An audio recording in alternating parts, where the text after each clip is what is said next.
It's the whole circulation and the population as a ratio.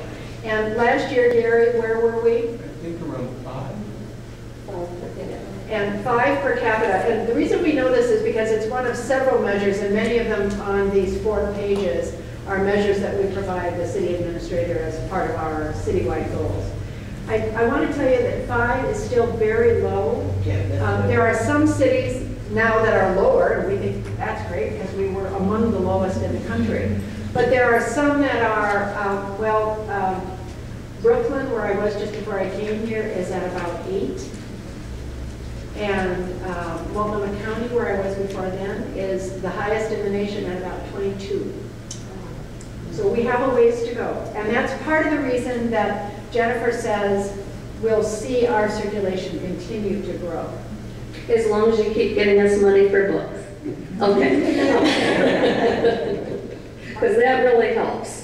We have to have collections that people come in to get. But I think from just a solid number base, we should be in more like 10 million, 12 million, 14 million items a year. Circulation. Yep. I want to compliment you on the report because a lot of what we talked about last time has been done, and it looks really good. It's very easy to read, so thank you very much. One request would be that the circulation by library, which we all love, if we can have the previous year.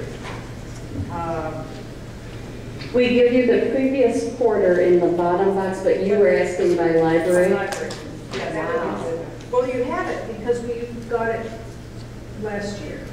Well, we have it. You know, I wonder if this isn't the example for what remember we said that you get quarterly statistics at 4 of your 6 meetings. And at the other 2, we're looking for ideas for what we can highlight and explain in more detail to you. And maybe that would be a good one for our next meeting, where we can talk about the trends and how it's different from library to library and moving forward. Would that help?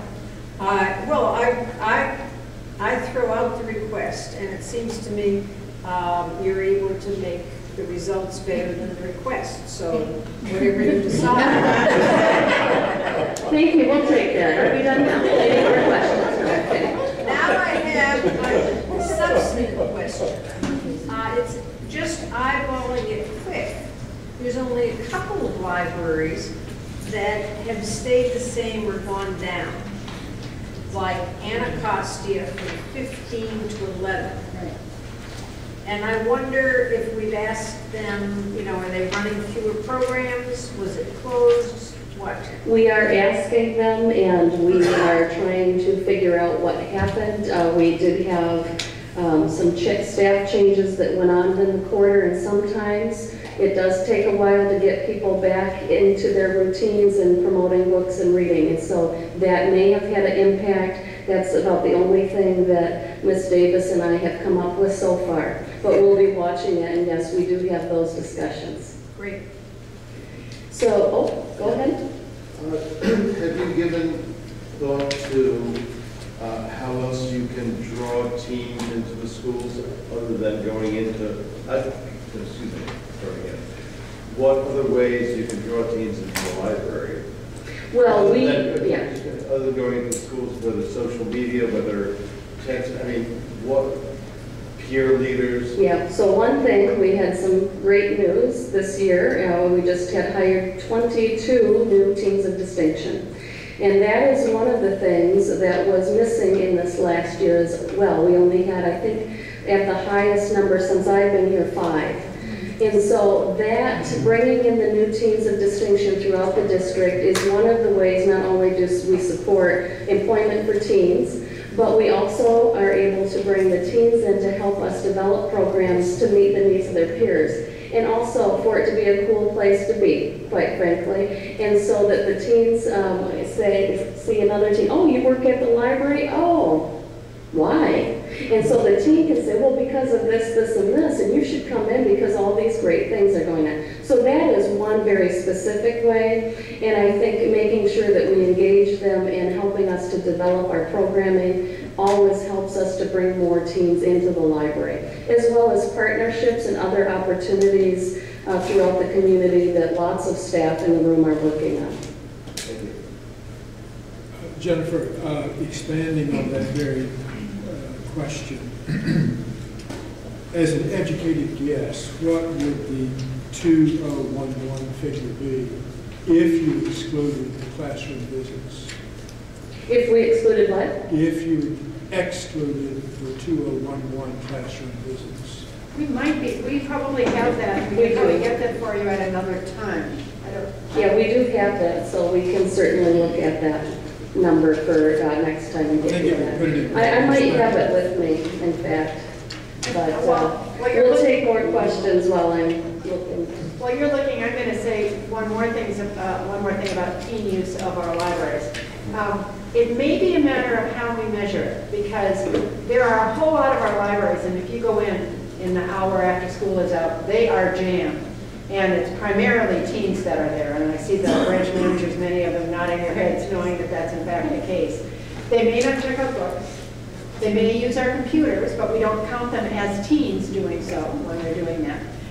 They may or may not come to programs, but our libraries are filled with young adults, and we know that that's so. Maybe we should try to do an occasional count just to see how many are in the building or something. All right. But were you asking more about the program number or the circulation number in that question? Well, teen attendance. Teen attendance. So, yeah, the classroom visit attendance is down by 69%. So it's fairly large in the thousands of people. So that's really does indicate that's why our attendance is down for teens. It has to do with classroom visits. The last page of the report is on technology at the top and then literacy and learning at the bottom. And these numbers too are strong and are all up. Obviously, our digital library there in the center is up by 65% in media and 62% with our ebooks. So that will continue to grow. And this is why we pulled this out specifically so that you can watch that trend as we are. And obviously, the budget news that we've received will again help us to really continue to have and grow our strong digital library.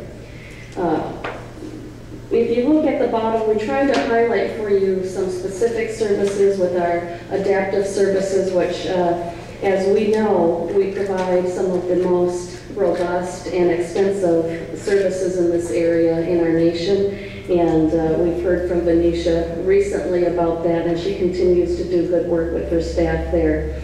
Under adult literacy, we also have some good numbers, but one thing I would like to point out there, we've got some cheering over there, okay. The book discussions that are listed there are only the book discussions in the adult literacy department. They're not, this report right now does not cover all book discussions throughout the district, and that might be something we add in the future so that you can see that far more than 88 people are attending book discussions, but for a small department, they're doing quite well. We continue to think about changes to the GED tests that are coming in, I think it's 2014, and continue to think about how that might impact the work in that department and throughout the district. So any other questions? Yes. The World Puppetry, did that already pass? Yes, that already happened, and in fact, the puppets are quite unique. You could stop into the department and ask to see them. Oh, great. And what was the result of the book selection for next year's Washington Reads? You know, we had that. Yeah. Yes. Joy, are you ready to? Oh. For DC Reads is, yeah. The book title. Somebody here knows. Reading Lolita. Reading Lolita in 5. Yeah, well, we all know. Yeah. Yes. Sorry about that. You know what? I put it right up on my board at work because I need to remember this. Maybe I just need to read it again and then it'll stick with me better. Jennifer, exactly what are conversations? They're for our ESL, English as a Second Language learners who come in and they sit in an actual circle and have a conversation in English to reinforce the language skills and also learn nuances of the English language in those discussions. And what are the changes in the GED? It's going to an online format. We can certainly get you more specifics of that. Okay. It's also going to be a good deal more difficult Yes, very. and more challenging so that the GED will have more value. Just an excellent report. Jennifer, question on, just going back to the teen attendance. Mhm. I think you said that part of the challenge is the lack of staff to go do the visits themselves, is that right? Correct.